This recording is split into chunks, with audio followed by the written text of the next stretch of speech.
محترم ناظرین، السلام علیکم ورحمۃ اللہ وبرکاتہ۔ ایک مرتبہ پھر آپ کی خدمت میں حاضر ہیں ایک بہت ہی خاص مہمان حضرت مولانا ذکوان حسنی قاسمی دامت برکاتہم کے ساتھ۔ حضرت مولانا ذکوان صاحب قاسمی دامت برکاتہم ایک نوجوان فاضل ہیں، ایک عالم دین ہیں۔ آپ کی جو بہت بڑی خوبی ہے وہ یہ ہے کہ آپ حسنی سادات میں سے ہیں، یعنی آپ کا سلسلہ نسب رسول اللہ صلی اللہ علیہ وسلم سے ملتا ہے، حضرت حسن رضی اللہ تعالیٰ عنہ کے واسطے سے۔ آپ کا پورا گھرانہ علمی ہے،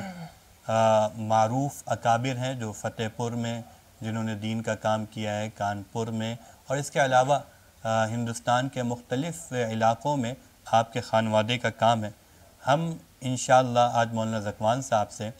عقائد کے سلسلے میں، مناظرے کے سلسلے میں، حدیث کے سلسلے میں، اسی طریقے سے آپ کی ذاتی زندگی کے سلسلے میں بات چیت کریں گے۔ تو ہم آپ کو لے چلتے ہیں مولانا ذکوان صاحب کی خدمت میں۔ حضرت مولانا ذکوان صاحب، السلام علیکم ورحمۃ اللہ وبرکاتہ۔ ہمارے ناظرین آپ کے سلسلے میں ظاہر ہے بےتاب ہو گئے ہوں گے، اب تھوڑا سا تعارف ناظرین کے سامنے کرا دیں۔ السلام علیکم ورحمۃ اللہ وبرکاتہ۔ میرا نام محمد ذکوان ہے اور میں فتح پور سے رہنے والا ہوں۔ یہیں آپ کے کانپور کے قریب ایک فتح پور الہ آباد سے پہلے پڑتا ہے، وہاں کا میں رہنے والا ہوں، اور میرا خاندان بھی وہیں کا ہے، ددیال بھی اور ننیال بھی سب وہیں کا ہے، اور میری ابتدائی تعلیم بھی وہیں ہوئی فتح پور میں۔ ناظرہ میں نے قرآن پاک نہیں پڑھا، نورانی قاعدہ میں نے ختم کیا گھر ہی پر، اور اس کے بعد حفظ بھی میرا گھر ہی میں شروع ہو گیا۔ گھر میں مطلب والدہ سے یا والدہ اور والد صاحب کی نگرانی؟ ماشاءاللہ، والدہ نے آپ کو آپ کا ناظرہ کرایا جی، اور والدہ ہی نے آپ کو قرآن کریم حفظ شروع کر دیا، ماشاءاللہ۔ نورانی قاعدہ ہمارا گھر ہی میں ہوا ہے۔ اس کے بعد پھر باقاعدہ طور پر باضابطہ طور پر مدرسے میں داخلہ ہوا، وہاں پر حفظ کی تعلیم شروع ہوئی، پھر متعدد مدرسوں میں میں نے پڑھا، فتح پور میں بھی 2 سے 3 مدرسوں میں نے پڑھا۔ تو حفظ جہاں پر میرا مکمل ہوا وہ جامعہ تجوید الفرقان مدرسے کا نام ہے، قاری احسن صاحب رحمۃ اللہ علیہ کا وہ قائم کردہ مدرسہ ہے، وہاں پر میں نے حفظ مکمل کیا، اور حضرت مولانا حمید حسن رازی صاحب قاسمی دامت برکاتہم کے پاس رہ کر میں نے حفظ کی تکمیل کی۔ حفظ مکمل کرنے کے بعد میرا دور بھی انہی کے پاس ہوا۔ اس کے بعد پھر مزید دور کرنے کے لیے میں کانپور میں جامعہ محمودیہ اشرف العلوم جامع مسجد اشرف آباد جاجمو کانپور میں آیا، جو ادارہ قائم کیا ہوا ہے حضرت مولانا محمد متین الحق اسامہ قاسمی رحمۃ اللہ علیہ کا۔ وہاں پر میں نے 1 سال دور کیا مزید، قاری زاہد صاحب سلطان پوری دامت برکاتہم کے پاس۔ ان کے پاس دور کرنے کے بعد قرآن میں الحمدللہ بفضل اللہ تعالی کچھ پختگی آئی، تو پھر والد صاحب کا مشورہ یہ ہوا کہ اب فارسی میں داخلہ کروا دیا جائے۔ اس سے قبل عمر بھی چھوٹی تھی اور قرآن میں کچھ پختگی بھی نہیں تھی، اس لیے والد صاحب کا یہ مشورہ تھا، بلکہ حکم تھا کہ ابھی فارسی میں داخلہ نہیں لینا ہے، قرآن میں اتقان اور پختگی مضبوطی پیدا کیجیے، ماشاءاللہ، اس سے پہلے نہیں۔ تو میں نے 3 سال حفظ کیا ہے، اور اس کے بعد باقاعدہ 3 سال الگ سے دور بھی کیا ہے۔ ماشاءاللہ ماشاءاللہ، شاید اسی کا یہ ثمرہ ہے کہ ہم نے یوٹیوب پر آپ کی تراویح وغیرہ سنی ہے۔ مولانا ذکوان صاحب کے بارے میں ہم اپنے ناظرین کو بتا دیں، بڑے ہر فن مولا ہیں، اور آپ جیسے کہتے ہیں نا آل راؤنڈر ٹائپ کے مولانا وہ ہیں، بہت اچھے قاری ہیں، خوش الحان قاری ہیں۔ آپ یوٹیوب پر مولانا ذکوان حسنی صاحب کی تراویح ڈالیے، آپ کو سنائی دے گی۔ اسی طریقے سے اچھی آواز میں نعت پڑھ لیتے ہیں، آپ ایک اچھی تحریر لکھ لیتے ہیں، آپ بڑے اچھے کاتب ہیں، اسی طریقے سے آپ ایک بے باک مناظر ہیں، ایک ادیب ہیں، اور شان محدثانہ بھی آپ کو گفتگو میں نظر آئے گی۔ مولانا خاص طور سے ہم جو یہ جاننا چاہتے ہیں کہ آپ جو کانپور میں آئے تعلیم حاصل کرنے کے لیے، تو جہاں تک کہ مجھے تو یہ علم ہے کہ آپ کے دادا قاری ظہیر الاسلام صاحب ظہیر الاسلام صاحب یہ چونکہ جو مسجد شترخانہ ہے، مسجد شترخانہ میں امام تھے، جو گھنٹہ گھر کے قریب مسجد ہے مسجد شترخانہ، تو یعنی کانپور سے آپ کا پرانا تعلق ہے، یہ ابھی پہلا تعلق نہیں ہوا تھا آپ کا؟ تو تھوڑا سا قاری ظہیر صاحب کے بارے میں کچھ ہمارے ناظرین کے سامنے ان کا تھوڑا سا تعارف کرا دیں کہ آپ کے خانوادے کا کانپور سے کیسا تعلق رہا ہے؟ قاری ظہیر الاسلام صاحب امامت کر رہے تھے وہی شتر خانے والی مسجد جس کا تذکرہ آپ نے فرمایا، گھنٹہ گھر پہ جو بنی ہوئی ہے اور بہت قدیم مسجد ہے، جو اسٹیشن والی مسجد کے نام سے بھی مشہور ہے، جسے جہاں پر اس وقت ہمارے چچا حضرت مفتی محمد عثمان صاحب قاسمی دعا برکاتہم امامت کے فرائض انجام دے رہے ہیں۔ تو ان کے والد صاحب یعنی ہمارے دادا قاری ظہیر الاسلام صاحب رحمۃ اللہ علیہ وہاں پر امامت کے فرائض انجام دیتے تھے، تو وہیں سے ہمارا تعلق جو ہوا ہے کانپور میں۔ تو یہ اصل پہلی شخصیت تھی آپ کے دادا جو کانپور آئے؟ جو کانپور میں آئے وہ پہلی شخصیت تھی اچھا، ددیال کے تعلق سے، ددیال کے الاسلام تعلق صاحب جی۔ جی تھوڑا اور سا اس کچھ کے بعد اوصاف قاری ظہیر الاسلام صاحب کی قاری کچھ ظہیر خوبیاں الاسلام صاحب رحمۃ اللہ علیہ آپ ایک کے جید گھرانے کی تربیت میں حافظ کیا تھے، ان کا اثر رہا؟ بہت زبردست حافظ قرآن تھے اور بہترین قاری بھی تھے، اور ساتھ ساتھ ان کی جو فکر یہ رہتی تھی کہ ہر بچہ ہمارے خاندان میں قرآن پاک کا حافظ بنے اور بہترین قاری بنے۔ اس پر پھر وہ جو ان کا مزاج تھا وہ ذرا متشدد اور سخت قسم کے تھے، تو ان کو قرآن کریم کے قرآن اچھے کریم پڑھنے کے جی سلسلے میں، تجوید کے تجوید تعلق کے سے بہت سلسلے سخت تھے وہ، تو ہم لوگوں کو ان سے ہمیشہ سے ڈر بھی رہا، ان سے دور دور رہتے تھے۔ تو اس کے بعد لیکن ان کی یہ آپ کے نگرانی میں دادا کی جو برکتیں ہمیں دکھی، یعنی جی آپ ہو گئے، اسی طریقے سے آپ کے جو بھائی ہیں صوبان، قاری صوبان صاحب، وہ بھی ایک اچھا، بلکہ میں نے یہ دیکھا جو آپ کے مفتی عثمان صاحب آپ کے چچا ہیں جو قاری ظہیر صاحب کے بیٹے ہیں، وہ باقاعدہ حافظ نہیں ہیں حافظ نہیں لیکن جی ایک اچھی مطلب لب و لہجے میں تجویز جی کے جی ساتھ وہ تلاوت کرتے ہیں، اور اسی وجہ سے ان کو وہاں پر ان کی جانشینی حاصل ہوئی ہے۔ جی جی ابھی ہمارے یہاں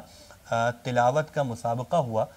تو اس میں باقاعدہ حکم کے طور پر مفتی عثمان صاحب کو بلایا گیا، تو وہاں یہ بات زیر بحث آئی کہ مفتی عثمان صاحب تو حافظ نہیں ہیں، لیکن اس پہ یہی بات ہے کہ حافظ نہیں ہے لیکن ذوق بہت اچھا ہے ان کا۔ تو میرے خیال سے یہ جو آپ بتا رہے ہیں نا اپنے دادا کی جی شدت جی اور قرآن کریم کے سلسلے میں حساسیت، جی میرے خیال سے یہ اسی کا اثر ہے جو آپ کے پورے خاندان میں تقریباً ایک نمایاں طور پر نظر آ رہا ہے ہمیں۔ بے شک یہ انہی کی توجہات کا نتیجہ اور ان کی فکر کا ثمرہ ہے، جو ہمارے خاندان میں جو حافظ نہیں ہے وہ بھی قرآن پاک کا ذوق رکھتا ہے، اور تجویدی لحاظ سے بہت اعلیٰ درجے پر الحمدللہ بہت سے لوگ ہیں،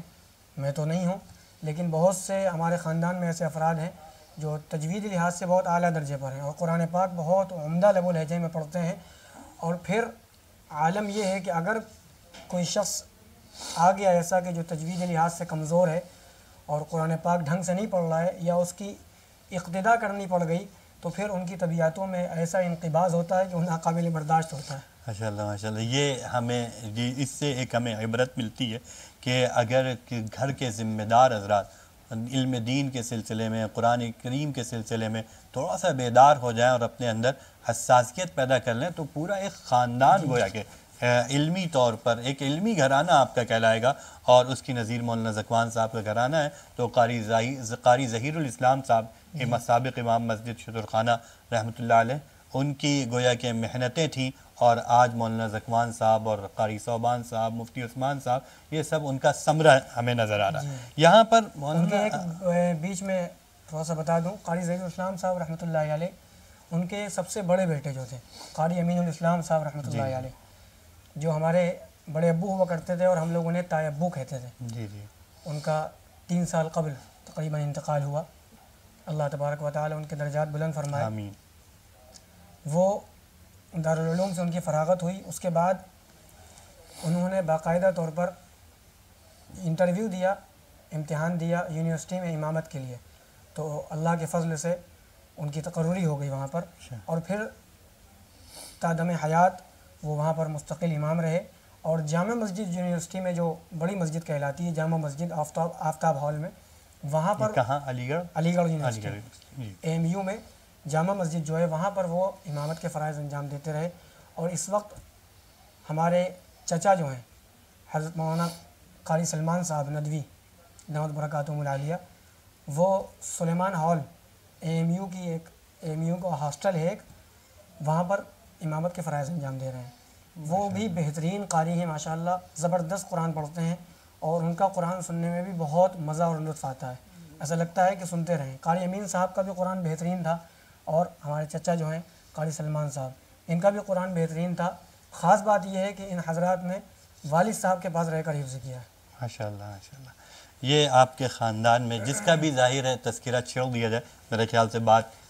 چلتی رہے گی، لیکن ہمارے پاس وقت بھی کم ہے۔ ہم آپ کے خاندان کی ایک شخصیت ہیں جو آپ کے پر نانا لگتے ہیں، مولانا عبد الوحید صاحب جی جی رحمۃ اللہ علیہ۔ یہ گویا کہ یہ میرے خیال سے شاگرد تھے مولانا شبیر عثمانی صاحب کے، اور ان کے علوم کو انہوں نے جمع کیا۔ کچھ ہمارے ناظرین کے سامنے مولانا عبد الوحید صاحب رحمۃ اللہ علیہ کا تذکرہ اگر آ جائے بہت بہتر ہوگا۔ حضرت مولانا عبد الوحید صاحب صدیقی فتح پوری رحمۃ اللہ علیہ، یہ ہماری والدہ کے نانا تھے، اس لحاظ سے یہ ہمارے پر نانا ہوتے ہیں، اور بہت ہی زبردست عالم دین تھے۔ ساتھ ساتھ تصوف سے بھی ان کا تعلق تھا، اور اصولی آدمی بھی تھے، جیسا کہ ہم لوگ حضرت تھانوی رحمۃ اللہ علیہ کے بارے میں پڑھتے اور سنتے رہتے ہیں کہ بہت اصولی آدمی تھے اور اپنے اصول پر کاربند تھے۔ تو وہی معاملہ ہمارے جو پرنانا تھے مولانا عبد الوحید صاحب صدیقی فتح پوری رحمۃ اللہ علیہ، ان کے ہاں بھی پایا جاتا تھا۔ بہت سخت آدمی تھے، اور ان کے ہاں رعایت کا کوئی کسی قسم کا کوئی دروازہ نہیں تھا۔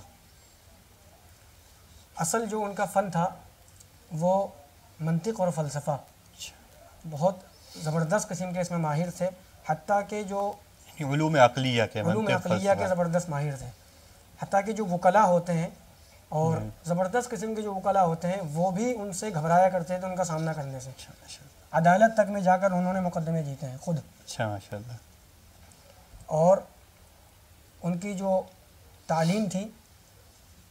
تو وہ جو دورہ کرنے کے لیے ان کی خواہش ہوئی علامہ انور شاہ کشمیری رحمۃ اللہ علیہ سے بخاری شریف پڑھنے کی، تو اس کے سلسلے میں اور اسی کی جستجو میں وہ تشریف لے گئے جامعہ تعلیم الدین ڈابھیل، گجرات میں جو ادارہ ہے، بہت قدیم ادارہ ہے، بہت معروف ادارہ ہے۔ علامہ انور شاہ کشمیری رحمۃ اللہ علیہ اس وقت وہیں پر شیخ الحدیث ہوا کرتے تھے، لیکن حضرت علامہ انور شاہ کشمیری رحمۃ اللہ علیہ سخت بیمار ہو گئے، علیل ہو گئے، اور پھر نبرد آزما نہ ہو سکے، اور پھر وہی مرض ان کی وفات کا سبب بنا۔ اس کے بعد علامہ شبیر احمد عثمانی رحمۃ اللہ علیہ وہ شیخ الحدیث مقرر ہوئے، اور انہی کے پاس رہ کر انہوں نے تعلیم حاصل کی، اور اس کے بعد باقاعدہ درس میں شریک ہو کر حضرت علامہ شبیر احمد عثمانی رحمۃ اللہ علیہ کی افادات کو انہوں نے جمع بھی کیا اور اس کو مرتب بھی کیا، جو درس بخاری کے نام سے آج کل ہمارے پڑوس ملک میں وہ شائع ہوتی ہے۔ درس بخاری کے نام سے علامہ شبیر احمد عثمانی صاحب رحمۃ اللہ علیہ کے افادات جو آپ کے پردانا مولانا عبد الوحید صاحب نے جمع کیا تھا، ماشاءاللہ۔ ہمارے یہاں پر وسائل کی تو یعنی یہ جو علم حدیث بھی مرتب ہم آپ کی جو محدثانہ شان جو ہم لوگوں کو آپ کے اندر نظر آتی ہے، گویا کہ یہ بھی آپ کو ورثے میں ملی ہے، یعنی یہ آپ کے پر نانا سے چلتی آ رہی ہے، ماشاءاللہ۔ تو بہت اچھا۔ میں مولانا ذکوان صاحب کے بارے میں ہم لوگ یہ کہتے ہیں کہ پورے ملک میں جتنے بڑے بڑے نام ہوتے ہیں، جو اکابر شخصیات ہیں، سب گویا کہ آپ سے رشتہ داری کا تعلق ہے آپ سے۔ میں بس چند شخصیات کا نام لوں گا، آپ ایک ایک لفظ میں ان سے آپ کا رشتہ کیا کہلاتا ہے بس وہ بتا دیجیے گا۔ مولانا ارشد مدنی صاحب آپ کے کون ہوتے ہیں؟ مولانا ارشد مدنی صاحب ہمارے رشتے میں ہمارے پھوپھا ہوتے ہیں۔ اچھا ماشاءاللہ۔ مولانا عبدالعلیم فاروقی صاحب؟ مولانا عبدالعلیم صاحب فاروقی رحمۃ اللہ علیہ رشتے میں ہمارے بڑے ابو ہوتے ہیں۔ مولانا عبید اللہ اسدی صاحب؟ مولانا عبید اللہ اسدی صاحب ہمارے ممو سسر ہیں، یعنی ہماری اہلیہ کے سگے ماموں ہیں۔ مولانا نفیس اکبر صاحب؟ مولانا نفیس اکبر صاحب رحمۃ اللہ علیہ ہمارے نانا ہوا کرتے تھے۔ مولانا طلحہ صاحب؟ مولانا طلحہ صاحب ہمارے ماموں ہوتے ہیں۔ مولانا اسامہ صاحب؟ مولانا اسامہ صاحب ہمارے ماموں بھی ایک رشتے سے ہوتے ہیں اور ایک رشتے سے خالو بھی ہوتے ہیں۔ تو یہ اگر آپ نام لیں گے اس طریقے سے ملک کی جو چنندہ، یہ تو چند میرے ذہن میں تھی تو میں نے نام لیے، تو جو چنندہ شخصیات آپ کو نظر آئیں گی وہ گویا کہ مولانا کی رشتہ داری میں آتی ہیں، اور مولانا کا ان سے قرابت داری کا تعلق ہے۔ تو پورا ایک گھرانہ ہے علمی جو مولانا کو ملا ہے، اسی وجہ سے ان کے گھر میں میرے خیال سے جو بچے پیدا ہوتے ہوں گے، زبان و ادب تو یوں ہی مل جاتا ہوگا بھائی، قرآن اور حفظ کے آغاز والدہ کرا دے رہی ہیں، تو ظاہر ہے عجیب ماحول ہوتا ہوگا، والذین یبیتون لربہم سجدا وقیاما والا۔ بہرحال مولانا میں آپ سے یہ جاننا چاہتا ہوں کہ آپ کی جو فکر عقائد کے سلسلے میں جو آپ کی فکر میں تبدیلی آئی اور آپ نے جو ایک بیداری دکھائی اور ایسی ہمیں بیداری نظر آئی کہ مناظرین میں آپ کا ہندوستان لیول پر ایک بڑا نام ہوا، تو یہ عقائد کے سلسلے میں آپ کے اندر جذبات کہاں پیدا ہوئے کہ ہمیں عقائد پر محنت کرنی چاہیے؟ ذالک فضل اللہ یؤتیہ من یشاء، اور یہ آپ کی فرض محبت ہے اور آپ کی عقیدت ہے، جذبات ہیں آپ کے، جو آپ جیسا ہم کو بتلا رہے ہیں حقیقت میں ویسا نہیں ہے۔ بس اللہ تبارک و تعالی مرتے دم تک اپنی دین کی خدمت لے لیں اور اسے اپنی بارگاہ میں قبول کر لیں۔ اصل جو عقائد کے تعلق سے حساسیت پیدا ہوئی، سب سے پہلے بنیادی طور پر جو عقائد کی پختگی اور مضبوطی، وہ تو الحمدللہ گھرانے سے ملی جی اور خاندان سے ملی، اور اس کے بعد باقاعدہ طور پر عقائد پر اسٹڈی اور پھر اس میں مزید پختگی پیدا کرنے کے لیے جو حساسیت پیدا ہوئی، اور جس شخصیت کی وجہ سے ہم آگے بڑھے، جی تو وہ شخصیت بہت معروف اور مشہور ہے، اور میرے خیال میں شاید ہی کوئی ایسا ہو جو اس شخصیت کو نہ جانتا ہو۔ عالم اسلام کی مشہور شخصیت حضرت متکلم اسلام حضرت مولانا محمد الیاس گھمن صاحب دامت برکاتہم العالیہ، اطال اللہ عمرہ بالصحۃ والعافیہ ومتعنا اللہ بفیوضہ۔ آمین۔ تو ان کی وجہ سے، اور ان کو سنا، ان کی کتاب پڑھی، چھوٹا سا موبائل میرے پاس ہوا کرتا تھا اور اس میں ان کے بیانات سنا کرتا تھا، پھر ان کی کتاب بھی ایک آدھ خریدی، شوق ہوا، پھر اس کو تھوڑا بہت پڑھا بھی، اس تعلق سے حساسیت پیدا ہوئی، اور پھر اس میں مزید ایک قسم کی حرارت اور گرمی پیدا ہوتی چلی گئی۔ اس کے بعد پھر جب چونکہ اس میدان میں جب باقاعدہ طور پر قدم رکھا، تو ظاہر سی بات ہے کہ جب اس میدان میں قدم رکھا جائے گا تو پھر باطل سے مقابلہ آرائی بھی ہوتی ہے۔ تو خاص طور پر جو ابتدائی طور پر اور بنیادی طور پر جو میدان تھا، وہ رد غیر مقلدیت، جی عدم تقلید کا اور ترک تقلید کا جو فتنہ وجود پذیر ہوا ہندوستان میں، تو اس تعلق سے خاص طور پر ہمارا یہ میدان تھا ان کے رد میں۔ تو جب میدان میں قدم رکھا تو بہت سے غیر مقلدین سے گفتگو ہوئی، البتہ بالمشافہ گفتگو تو میری بہت کم ہوئی ہے، فون پر ہوئی۔ فون پر زیادہ تر گفتگو ہوئی ہے، اور وہ بھی کوئی بھی مناظرہ جو ہے پایہ تکمیل کو نہیں پہنچ سکا، اس لیے کہ ظاہر سی بات ہے کہ جاء الحق وزهق الباطل۔ مولانا کسی ایک مناظرے کی مختصر وقت میں کارگزاری سنا دیجیے جو بڑی دلچسپ ہو۔ مناظرے میں مناظرہ تو نہیں کہوں گا، اس کو مباحثہ کہوں گا۔ مباحثہ کہہ لیجیے جی۔ مناظرہ تو باقاعدہ پھر ایسا ہوتا ہے کہ اس اصول میں و شرطیں شرائط بھی کے ہوتی ساتھ، ہیں، جی، جی، اصول جی، بھی جی، ہوتے ہیں، جی جی اور پھر جن لوگوں سے ہمارا مناظرہ یا مباحثہ ہوتا ہے، مناظرہ تو نہیں، اور جن سے ہماری گفتگو ہوتی ہے، تو وہ تو شرائط کے ظاہر سی لائق بات نہیں ہے ہے۔ شرائط کے لائق نہیں ہوتے، اور نہ وہ مجھے کہنے میں کوئی یہ تردد بھی نہیں ہوگا کہ وہ ہمارے ہم پلہ بھی نہیں ہوتے۔ ظاہر سی بات ہے کہ ہم اہل حق ہیں حق میں سے کسی کے ہم پلہ نہیں ہوتے۔ تو وہ کسی کے ہم پلہ نہیں ہوتے ہیں۔ اور مناظرے میں بہت اہم شرط جو ہوتی ہے وہ یہ ہوتی ہے کہ دونوں جو مناظرہ کر رہے ہیں افراد، وہ دونوں علم میں برابر ہوں، ان یکونا فی العلم متساویین، دونوں کا علم میں برابر ہونا ضروری ہے۔ اسی لیے ہم لوگ کبھی بھی اس طرح کی گفتگو اور مباحثہ کرتے تھے تو سامنے والے کو سب سے پہلے اس سے یہی پوچھتے تھے کہ آپ کی تعلیم کہاں تک ہے، آپ کی فراغت کہاں سے ہے۔ تو جیسے ہی اس نے ہیر پھیر کیا تو سمجھ جاتے تھے کہ یہ دال میں کچھ کالا ہے۔ نہیں، پان والی دکان سے فارغ ہوتے ہیں نا وہ لوگ، جی، پان والی دکان سے فارغ ہوتے ہیں، پان کی کوئی ٹھیلے ہوٹلوں سے میں، فارغ چائے ہوتا کے ہے۔ ہوٹلوں میں بیٹھ کے وہیں سے ساری ریسرچیں ہوتی ہیں جی جی، موبائل کے ذریعے۔ جی تو اس سلسلے میں بہت سے مباحثے ہوئے، کبھی رفع الیدین پر ہوا، کوئی قراءت خلف الامام پر ہوا، وضع الیدین پر ہوا، یعنی ہاتھ کہاں باندھنا ہے، اس سلسلے میں بھی بہت سے مباحثے ہوئے۔ سب سے زیادہ مباحثے جو غیر مقلدین سے ہوئے ہیں ہمارے، وہ وضع الیدین پر ہوئے ہیں، ہاتھ سینے پر باندھنا ہے یا پھر ناف کے نیچے باندھنا ہے۔ اور کوئی بھی مناظرہ میں سمجھتا ہوں، کوئی بھی مباحثہ اس قابل نہیں کہ اس کی تفصیل بیان کی جا سکے، اس لیے کہ وہ آگے بڑھ ہی نہیں سکا، شروع ہی میں وہ مات کھا گئے۔ تو کوئی ایسی مناظرے کی، کوئی یہ مباحثے کی کوئی میرے پاس کوئی ڈیٹیل نہیں ہے کہ جس کو بیان کیا جا سکے۔ ٹھیک ہے مولانا، یہاں پر اس سلسلے میں ہم آپ سے یہ جاننا چاہتے ہیں، جیسے جب غیر مقلدین سے گفتگو ہوئی ہے آپ کی یا ہوتی ہے جن لوگوں کی، تو وہاں پر ایک شوشہ یہ چھوڑا جاتا ہے کہ آپ کی جو حدیثیں ہیں وہ ضعیف ہیں اور ہماری جو حدیثیں ہیں وہ صحیح ہیں، اور صحیح اور ضعیف کا ان کا اپنا اپنا معیار ہوتا ہے،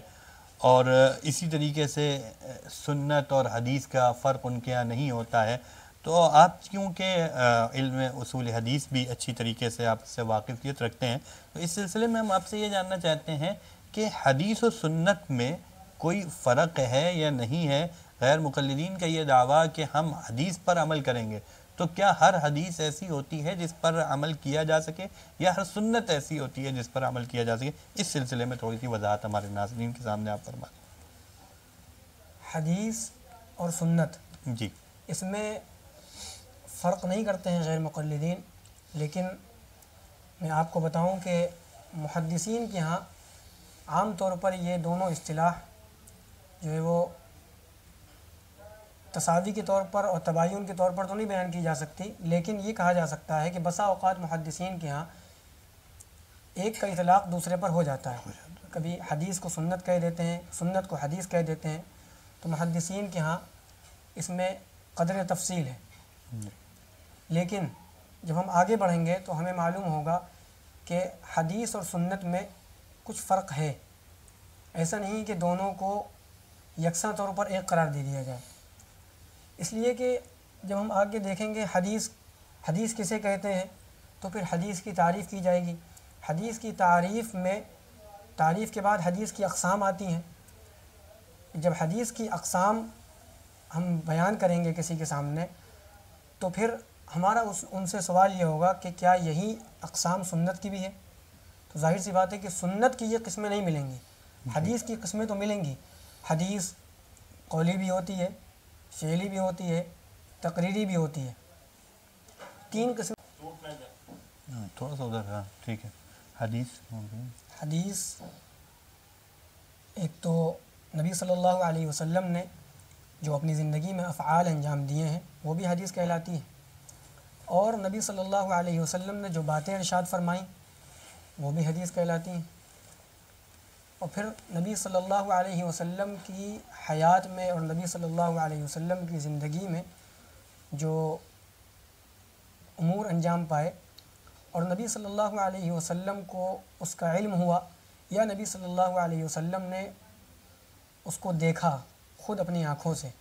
اور پھر اس پر کسی قسم کی نکیر نہیں فرمائی، تو یہ بھی حدیث کہلاتی ہے، اور اسے تقریر نبوی کہتے ہیں۔ یہاں مولانا ہم یہ جاننا چاہیں، یعنی یہ جو آپ نے تعریف کری حدیث کی اور تقسیم کری، تو اس میں حضور صلی اللہ علیہ وسلم نے ایک مرتبہ اگر ارشاد فرمایا تو وہ حدیث ہوگی، ایک مرتبہ کوئی کام کر دیا حدیث ہو جائے گی؟ جی۔ اچھا، کہ سنت بھی ایسا ہوتا ہے کہ حضور نے ایک بار کام کیا اور چھوڑ دیا، اسے سنت کہہ سکتے ہیں؟ نہیں، اللہ کے نبی صلی اللہ علیہ وسلم نے کوئی کام کیا اور پھر نبی صلی اللہ علیہ وسلم نے اسے مستقل جاری رکھا، حتیٰ کہ صحابہ کرام رضوان اللہ تعالی علیہم اجمعین نے بھی اسے اپنی زندگی میں اپنایا، تو وہ طریقہ نبی صلی اللہ علیہ وسلم کا سنت کہلاتا ہے۔ اس طرح حدیث اور سنت جمع بھی ہو سکتے ہیں۔ جی نبی صلی اللہ علیہ وسلم کا کوئی فعل ہے، نبی صلی اللہ علیہ وسلم نے مثلا فرمایا صلو کما رأیتمونی اصلی، نماز اس طرح پڑھو جس طرح مجھے پڑھتے دیکھتے ہو۔ اب صحابہ کرام رضوان اللہ تعالی علیہم اجمعین اسی طریقے پر نماز پڑھ رہے ہیں، تو نبی صلی اللہ علیہ وسلم کا ایک طرف یہ قول بھی ہے، اور دوسری طرف نبی صلی اللہ علیہ وسلم قول ہے تو یہ حدیث ہو جائے گی، قول ہے تو یہ حدیث بھی ہو گئی، اور دوسری طرف نبی صلی اللہ علیہ وسلم اس کو انجام بھی دے رہے ہیں تو یہ نبی صلی اللہ علیہ وسلم کا فعل بھی ہو گیا اور صحابہ کرام نے اس پر عمل بھی کیا، تو یہ سنت بھی ہو جائے گا۔ یعنی یہ سنت طریقے سے نماز ہم تک سنت کے طریقے سے اور پہنچی ہے نقل در نقل ہوتے ہوئے۔ یہاں پر جیسے ہم کوئی ایک ایسی مثال آپ سے جاننا چاہتے ہیں کہ جو حدیث ہو لیکن سنت نہ ہو، حدیث تو کہا جاتا ہو اسے محدثین کی اصطلاح میں اور حدیث کی کتابوں میں وہ درج ہو، لیکن اسے سنت نہ کہا جاتا ہو، ایسی کوئی ایک مثال بنی؟ دیکھیے، ایک تو وہ حدیث ہیں، یا وہ یوں سمجھ لیجئے کہ شریعت میں ذخیرہ احادیث میں ہم کو وہ احکام ملتے ہیں کہ جن کا تعلق پہلے سے ہے، اور بعض وہ احکام ہے جن کا تعلق ما بعد سے ہے۔ اب دونوں طریقے کی احادیث کتب حدیث میں درج ہیں، محدثین دونوں کو لائے ہیں، لیکن ظاہر سی بات ہے کہ جو حدیث منسوخ ہے اور جو حدیث ناسخ ہے دونوں کا درجہ ایک نہیں ہو سکتا. تو اب جو حدیث منسوخ ہو گئی وہ سنت نہیں ہو سکتی. صرف حدیث ہے. صرف جو حدیث وہ صرف حدیث کہلائے گی، اس لیے کہ جو منسوخ حدیث ہے وہ قابل عمل نہیں ہے. جب وہ قابل عمل نہیں ہے تو ظاہر سی بات ہے کہ وہ سنت نہیں ہو سکتی. اس لیے کہ سنت کہتے ہیں الطریق، سنت کہتے ہیں الطریق، الطریق راستے کو. اور اس کی اصطلاحی تعریف جو ہوتی ہے الطریقۃ المسلوکۃ فی الدین، یعنی دین میں جس راستے پر چلا جائے، جس راستے پر ہمیں چلنا ہے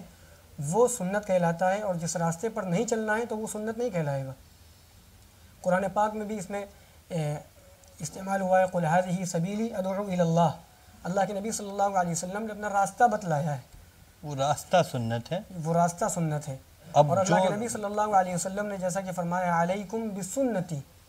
کہ میری سنت تم پر لازم ہے، سنت کو لازم پکڑ لو، سنت کو اختیار کر لو. جیسے آپ نے بتایا منسوخ جو ہوتی ہے، یعنی جیسے ہم نے دیکھا کہ پہلے بیت المقدس کی طرف قبلہ تھا،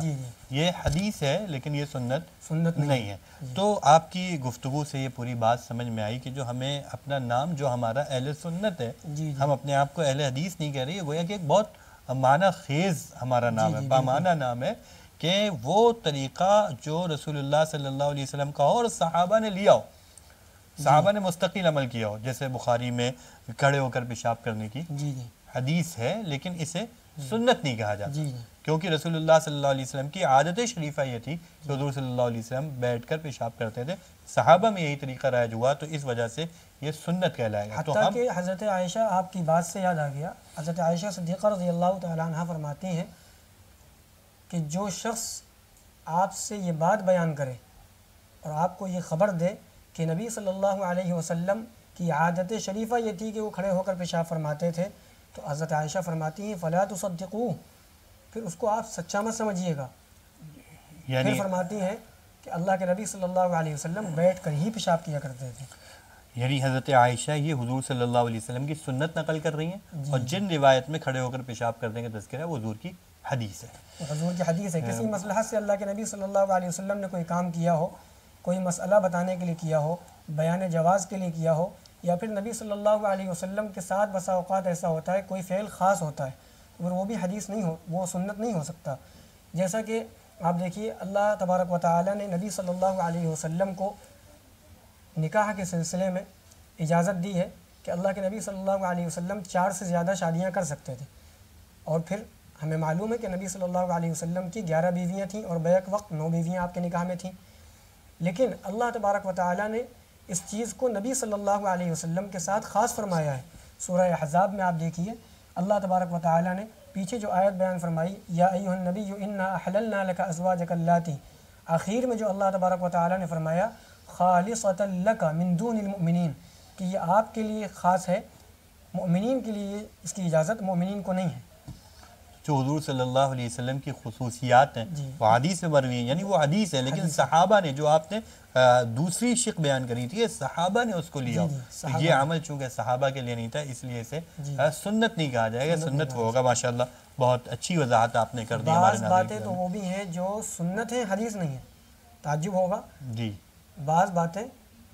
وہ ہیں جو سنت ہیں حدیث نہیں ہے. جیسے اللہ کے نبی صلی اللہ علیہ وسلم نے فرمایا علیکم بسنتی وسنت الخلفاء الراشدین المہدیین. اب خلفاء راشدین کا جو ایجاد کردہ طریقہ ہوگا، اور خلفاء راشدین جس چیز کو ایجاد کریں گے خواہ وہ ملی لحاظ سے ہو، تنظیمی لحاظ سے ہو، تو پھر وہ سنت تو کہلائے گا لیکن حدیث نہیں کہلائے گا. بہت اچھی مولانا نے آپ نے بات بتا دی. یعنی وہ قول و فعل تقریر نبی کریم صلی اللہ علیہ وسلم کی نہیں ہے، لیکن حضور نے جو فرمایا تھا بسنتی و سنت الخلفاء الراشدین، اسی کے تحت یہ جو حضرت عثمان رضی اللہ تعالیٰ عنہ کے زمانے پہ 2 حدیثیں، یعنی یہاں سے ہمیں تو مولانا یہ بات آپ کی بات سے سمجھ میں آئی کہ جو ہم سے اگر کوئی یہ مطالبہ کر رہا ہے کہ 20 رکعت تراویح کی حدیث دکھاؤ یا جمعے کی 2 اذان کی حدیث دکھاؤ، پورے مہینے تراویح پڑھنے کی حدیث دکھاؤ، تو یہ مطالبہ ہی غلط ہے. یہ تو اصل تو سنت خلفاء راشدین ہے. بہت اچھی ماشاءاللہ. اصل تو اس کو یہ حکم بتایا جائے گا کہ اللہ کے نبی نے کہا ہے کہ خلیفہ راشدی کی سنت کو لازم پکڑ لو. بہت قیمتی وضاحت آپ نے کر دی. آگے ایک مزے کی بات بتاؤں، اللہ کے نبی صلی اللہ علیہ وسلم نے جو فرمایا ہے اس کے بعد پھر دونوں سنتوں کو نقل کرنے کے بعد جو الفاظ ہیں نبی صلی اللہ علیہ وسلم کے تمسکوا بہا وعضوا علیہا بالنواجذ، کہ ان کو تھام لو مضبوطی سے اور ڈاڑھوں سے مضبوطی سے پکڑ لو۔ اب ظاہر سی بات ہے کہ اللہ کے نبی، یہ ایک علمی نکتہ ہے کہ اللہ کے نبی صلی اللہ علیہ وسلم نے جو فرمایا تمسکوا بہا، حالانکہ ہم دیکھتے ہیں کہ پیچھے دو سنتوں کا ذکر ہوا، ایک خلفائے راشدین کی سنت، ایک نبی صلی اللہ علیہ وسلم کی سنت۔ تو دو سنتوں کا ذکر ہے تو ظاہر سی بات ہے کہ ضمیر بھی تثنیہ کی آنی چاہیے تھی، تو تمسکوا بہما ہوتا، لیکن نبی صلی اللہ علیہ وسلم نے فرمایا تمسکوا بہا۔ اس کی دو وجہ ہو سکتی ہیں، ایک تو یہ ہے کہ نبی صلی اللہ علیہ وسلم کو اپنی سنت کے بارے میں کسی قسم کا کوئی گمان اور شبہ نہیں تھا، کوئی خدشہ نہیں تھا کہ یہ ہماری سنتوں کو ٹھکرا دیں گے، اس لیے کہ نبی صلی اللہ علیہ وسلم تو ظاہر سی بات ہے وما ينطق عن الهوى ان هو الا وحی یوحى، نبی صلی اللہ علیہ وسلم تو وہی بات کہتے تھے کہ جو ان پر وحی ہوتی تھی،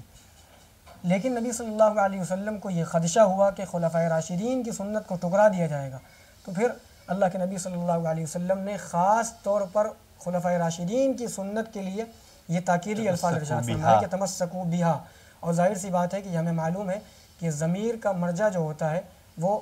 جو چیز زیادہ قریب ہوتی ہے تو اسی کی طرف لوٹ جاتا ہے، تو بعد میں جو سنت بیان ہوئی ہے وہ خلفائے راشدین کی سنت بیان ہوئی ہے، وسنت الخلفاء خلفائے راشدین کی سنت بیان ہوئی ہے بعد میں، تو ظاہر سی بات ہے کہ ہاں ضمیر کا مرجع اس کی طرف یعنی لوٹے گا۔ تاکید سے رسول اللہ صلی اللہ علیہ وسلم نے فرمایا خلفائے راشدین کی سنت کو، یعنی اس میں شک و شبہ نہ کرنا، جیسے میری سنت میں تمہیں شک و شبہ نہیں ہے۔ ماشاءاللہ بڑی دلچسپ معلومات اور قابل قدر معلومات آپ کے ذریعے ہمارے ناظرین کے سامنے آ رہی ہیں۔ مولانا بس ایک آخری سوال علم حدیث کے سلسلے میں، اصول حدیث کے سلسلے میں ہم آپ سے یہ کرنا چاہتے ہیں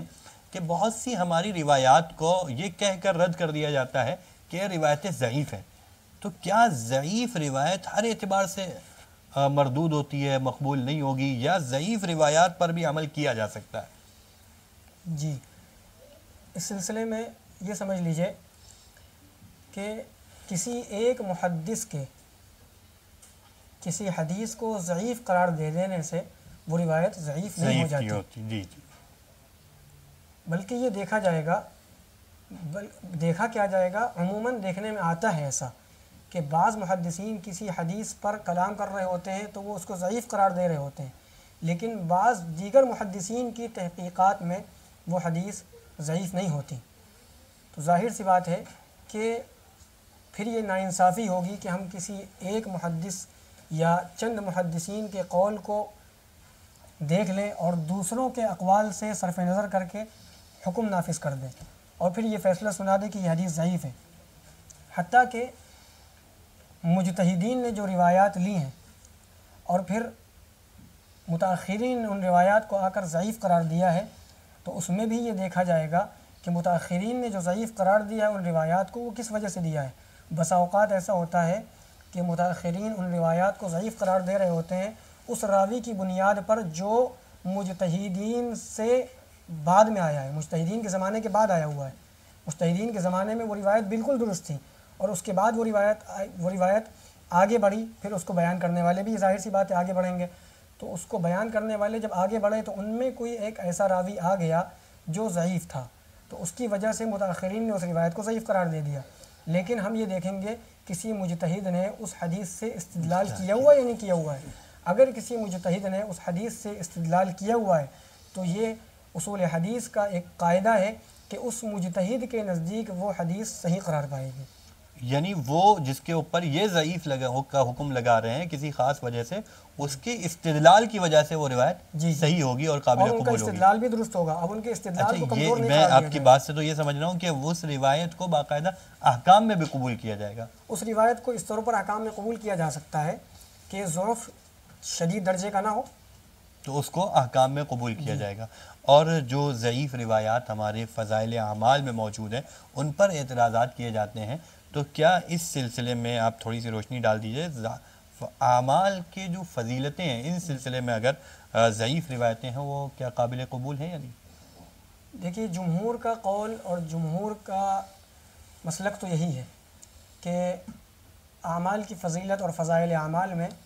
ضعیف حدیث قابل قبول ہیں اور قابل عمل بھی ہیں، البتہ محدثین اور فقہا کچھ شرائط اس میں لگاتے ہیں اور اس پر عمل کرنے کو یعنی مشروط قرار دیتے ہیں کہ اس پر عمل کیا جائے گا تو کیسے ہوگا۔ اس میں شرط یہ ہے پہلی کہ اس میں ضعف شدید نہ ہو، ایسا ضعف ہو جو منجبر ہو سکتا ہو. اور پھر دوسری شرط جو لگاتے ہیں کہ وہ اس کا تعلق عقائد سے نہ ہو، کسی قسم کا کوئی عقیدہ اس سے ثابت نہ ہو رہا ہو، خاص طور پر وہ عقائد جن کا تعلق ضروریات دین میں سے ہے. ضروریات اہل سنت میں سے جو عقائد ہیں تو وہ تو ذرا سا تفصیل طلب بھی ہیں، اور پھر ان کا تعلق اس سے نہیں ہے. جی، عقائد سے نہ ہو، یہ دوسری شرط ہے. اور پھر تیسری شرط جو محدثین لگاتے ہیں کہ وہ جب اس پر عمل کرے تو اس کا اعتقاد اس کی سنیت کا نہ ہو، اس کی سنت ہونے کا نہ ہو. یہ محدثین شرط لگاتے ہیں. اور فقہا بھی لگاتے ہیں. الموسوعۃ الفقہیہ جو چھپ کر آئی ہے اس میں بھی یہ بات مل جائے گی. اور ضعیف حدیث کے سلسلے میں یہ جو میں نے آپ کو بتایا کہ فضائل اعمال میں ضعیف حدیث مقبول ہے اور قابل عمل بھی ہے، اس سلسلے میں بعض محدثین کے بارے میں آپ کو بتلاؤں کہ النکت علی مقدمۃ ابن صلاح، اس میں آپ دیکھیں گے تو حافظ ابن حجر عسقلانی رحمۃ اللہ علیہ باقاعدہ خود اس بات کو نقل کرتے ہیں، اور پھر انہوں نے اس بات کو لکھا ہوا ہے کہ ضعیف حدیث جو قابل استدلال نہیں ہوگی وہ احکام میں اور عقائد میں قابل استدلال نہیں ہوگی، لیکن فضائل اعمال میں، ترغیب و ترہیب میں، اس طرح کے باب میں اور اس طرح کی چیزوں میں ضعیف حدیث قابل قبول ہے اور قابل عمل بھی ہے. ماشاء اللہ. یعنی ہمارے ناظرین کو یہ بات اچھی طرح سے سمجھ میں آ گئی ہوگی کہ یہ جو اعتراض کیا جاتا ہے کہ فضائل اعمال میں ضعیف حدیثیں، یہ اصولی اعتبار سے اعتراض ہی غلط ہے، کیونکہ یہاں عقائد کی بات نہیں ہے جو ضعیف حدیثیں ہیں، یا احکام نہیں ہے، اور یہاں میرے خیال سے اتنا ضعف شدید بھی نہیں ہے، اور وہ صرف فضائل پر روایات لی جا رہی ہیں. تو بہرحال وہ قابل. امام نووی رحمۃ اللہ علیہ نے یہ امام نووی رحمۃ اللہ علیہ سے نقل کیا ہے. حافظ سخاوی رحمۃ اللہ علیہ نے فتح المغیث، ان کی جو اصول حدیث کی مشہور کتاب ہے، یہ حافظ ابن حجر عسقلانی رحمۃ اللہ علیہ کے شاگرد رشید ہیں امام سخاوی رحمۃ اللہ علیہ. ان کی جو مشہور کتاب ہے فتح المغیث، اس کی جلد 1 صفحہ 289 پر غالباً یہ بات انہوں نے امام نووی رحمۃ اللہ علیہ سے نقل کی ہے کہ امام نووی رحمۃ اللہ علیہ کی متعدد تصانیف میں یہ بات ملتی ہے کہ امام نووی فرماتے ہیں کہ اہل علم کا، وہاں پر الفاظ جو ہیں وہ اہل الحدیث کے ہیں، اہل الحدیث سے مراد محدثین، یعنی محدثین اور علماء کا اس بات پر اجماع ہے کہ ضعیف حدیث کو اعمال کے سلسلے میں قبول کیا جائے گا. ماشاءاللہ اجماع ہے اس بات پر، اجماع نقل کیا امام نووی نے. اور میں بتاؤں آپ کو، مجھے یاد آ گیا کہ جن کا یہ ڈھنڈورا پیٹتے ہیں علامہ ابن تیمیہ رحمۃ اللہ علیہ کا، امام ابن تیمیہ رحمۃ اللہ علیہ فتاوی ابن تیمیہ میں خود فرماتے ہیں کہ اذا جاء الحدیث فی الحلال والحرام شددنا فی الاسانید، کہ جب کوئی حدیث ہمارے پاس آتی ہے حلال و حرام کے تعلق سے تو پھر ہم سخت چھان بین سے کام لیتے ہیں. لیکن پھر فرماتے ہیں کہ فَإِذَا جَاءَ الْحَدِيثُ فِي التَّرْغِيبِ وَالتَّرْهِيبِ تَسَاهَلْنَا فِي الْأَسَانِيدِ، جب ترغیب و ترہیب کے سلسلے میں ہمارے پاس کوئی حدیث آتی ہے تو پھر ہم چشم پوشی سے کام لے لیتے ہیں. یہ امام ابن تیمیہ رحمۃ اللہ علیہ فرماتے ہیں، یہ لوگ جن کا ڈھنڈورا پیٹتے ہیں اور جن کے معتقد ہونے کا دعویٰ کرتے ہیں، حقیقت میں ان کا ابن تیمیہ سے کوئی تعلق اور واسطہ نہیں. ماشاءاللہ کتنی قیمتی باتیں ہمارے مولانا ذکوان صاحب کے ذریعے ہمارے سامنے آ گئیں. ہمارے پاس وقت کی کمی ہے اور مولانا کو بھی جانا ہے، مجھے بھی جانا ہے، اس لیے اس سلسلے کو تو ہم یہیں پر موقوف کرتے ہیں. لیکن ہم اپنے ناظرین سے آپ کی موجودگی میں اس چیز کا گویا کہ وعدہ کر لے رہے ہیں، ہم انشاءاللہ پھر سے ان موضوعات کو لے کر اور خاص طور سے علم حدیث کو لے کر ایک مرتبہ پھر سے آپ کے ساتھ بیٹھیں گے اور گفتگو کریں گے، اور گویا کہ جو ہمارے ناظرین کی ایک علمی پیاس ہے اور اس کو گویا کہ بجھانے کی کوشش کریں گے. جزاک اللہ تعالی خیرہ. مولانا آپ نے ہمیں وقت دیا، ہم آپ کے شکر گزار ہیں. ہم اپنے ناظرین سے بھی درخواست کرتے ہیں کہ اسی طرح سے ہمارے ساتھ جڑے رہیے، ہمارے چینل سے جڑے رہیے. انشاءاللہ ہم پھر سے آپ کے سامنے دوسرے قیمتی مہمانوں کے ساتھ حاضر ہوں گے، اور انشاءاللہ ہمارا یہ وعدہ ہے ایک مرتبہ پھر سے ہم مولانا ذکوان صاحب کے ساتھ دوبارہ آپ کے سامنے حاضر ہوں گے. جزاک اللہ تعالی. السلام علیکم ورحمۃ اللہ وبرکاتہ.